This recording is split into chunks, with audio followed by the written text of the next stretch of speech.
7 ans. Voilà l'âge que j'avais lorsque j'ai regardé ce film pour la première fois. Un soir, en apparence comme les autres, moi, sur le canapé, un bol de chips à la main, je m'apprêtais à regarder un film, comme à peu près tous les samedis. Une vieille tradition familiale, disait mon père.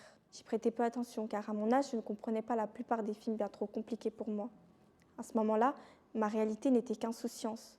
Au début, je me disais, encore un film de boxe, un pour mon frère, j'en suis sûre. Les années sont passées et l'insouciance s'est dissipée, laissant place à mes pensées. Des pensées angoissantes, des pensées qui me rongent de l'intérieur et ravivent mes blessures. La vie n'a jamais cessé de m'éprouver, vivant une adolescence tachée, ayant un sourire écorché. Je m'étais tout simplement laissée tomber.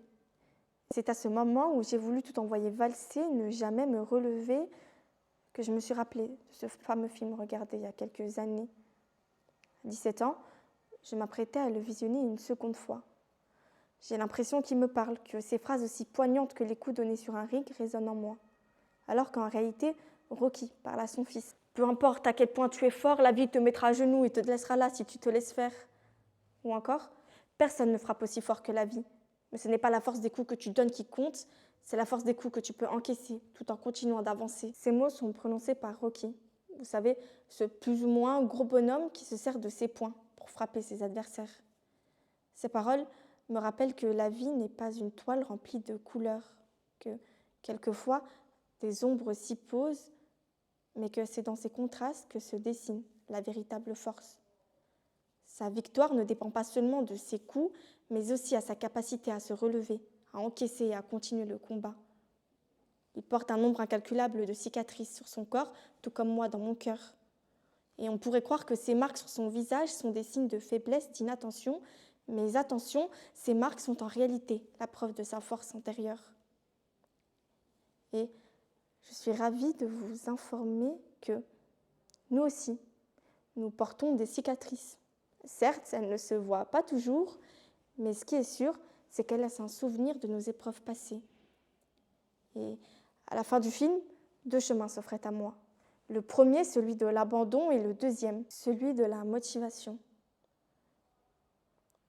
Si aujourd'hui je suis ici, je vous laisse deviner quel chemin j'ai choisi d'emprunter.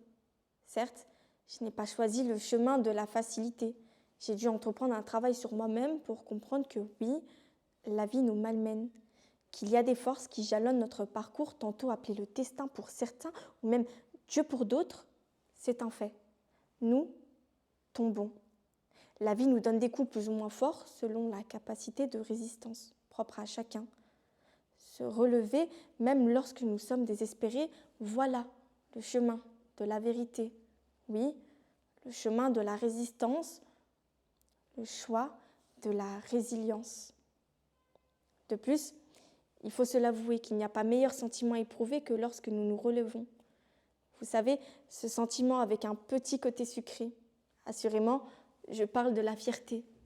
Fière de ce que vous avez réussi à endurer, car cette chute est maintenant un souvenir du passé, une leçon validée, mais aussi fière de ce que vous avez appris. Car, comme vous le savez, derrière chaque épreuve, même la plus dure qu'elle soit, il y a toujours un apprentissage à en tirer, une leçon acquise qui, pour la suite, nous fait grandir, qui nous rend plus forts qu'au départ.